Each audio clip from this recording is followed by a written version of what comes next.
Am I the asshole for breaking into a neighbor's apartment to turn off his stereo that he left on repeat? Ostensibly, for an entire weekend, he was gone. By username nillger. This has got to be one of the craziest things I've seen so far. You found the story. I love this story. I love that he used the word ostensibly.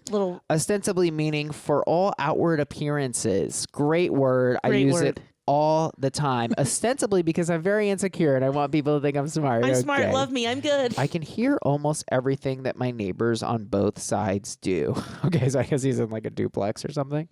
This dude, Warren, was cool at first, but we had a falling out a few weeks ago. Warren started blasting his music as a way to get revenge. I've called the cops, called the building owner, and Warren gets a warning, then chills for the rest of the day, but almost always starts up again the next day. Last night, I hear Warren's music kick on about 8, but then I heard him leave.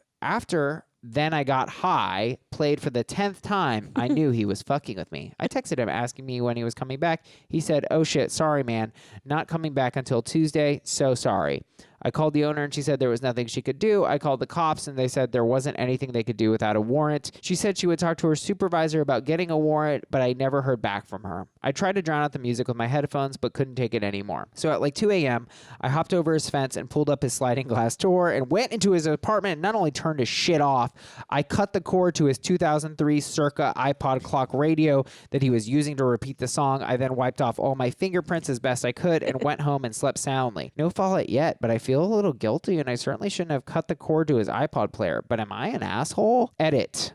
Update. I started to feel bad about cutting the cord, so I grabbed my old cord box and jumped the wall and into the door. I found a cord that was pretty close and plugged it in. However, I didn't check the polarization and it fried the clock radio. I just left it, and I'm sure stupid Warren will think he fried his radio by leaving it on. Oh, wow. Wow. What a tale. I think everyone sucks here. I think that's pretty fair. I think, look, this guy left him with no choice. Had this person gone in, unplugged it, or done something very clever to make it seem organic, that would have been the best move here. And I think by cutting the cord and then frying the clock radio, I think he might get away with this, but I think it's risky. But I think he had no choice because, like, if this guy couldn't sleep, like, this guy legitimately violated his space. And that's real torture tactics, like, you know, like in Guantanamo and stuff. They play music over and over again to torture people. So he was literally being tortured. Yeah, absolutely. He could have just clicked play, like play pause. He could have just paused it. Done. I like the dissenting comment from Poon Crew. Not the asshole. God, everyone on here is such a saint. The guy left his radio on blasting the same song over and over again, probably on purpose according to the original poster. And I'm supposed to sympathize with this guy? You're all nuts if you say everyone sucks here. Should have smashed the shit out of his fish tank too. So I think that's too far.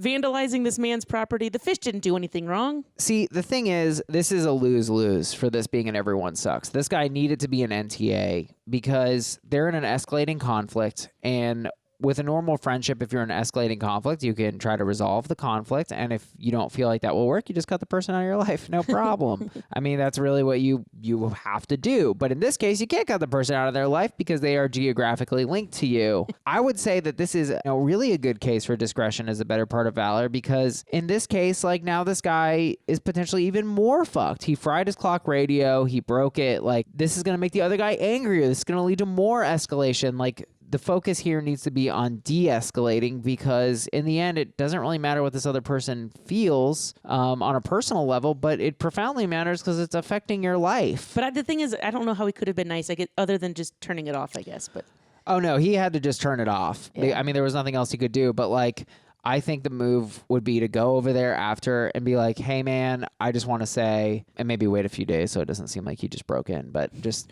I'm super sorry about what happened in our past, and just like come clean, because like you're going to keep losing. That's the thing. Nobody's winning, right? When you have these battles with your neighbors, especially if you have thin walls, which is torture. I'm a super light sleeper. There's no winning. No, it's a lose-lose for sure. The win is to end the conflict.